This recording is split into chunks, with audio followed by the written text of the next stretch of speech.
আচ্ছা, প্রেম কি শুধুই এক অনুভূতি নাকি অন্য কিছু? উত্তর একটাই, প্রেম হলো এক অন্তরঙ্গ মানসিক বন্ধন, যা হৃদয় থেকে হৃদয়ে প্রবাহিত হয়, যাকে সম্পর্কের বিচারাধীনে ফেলা যায় না। তবে প্রেমেরও অনেক রূপ আছে, যার মধ্যে গভীর ও রহস্যময় হলো নীরব প্রেম।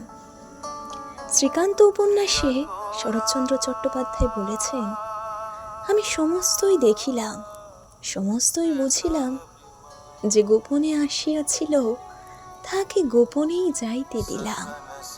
কিন্তু এই নির্জন নিশীথে সে যে তাহার কতখানি আমার কাছে ফেলিয়া রাখিয়া গেল, তাহা কিছুতেই জানিতে পারিল না।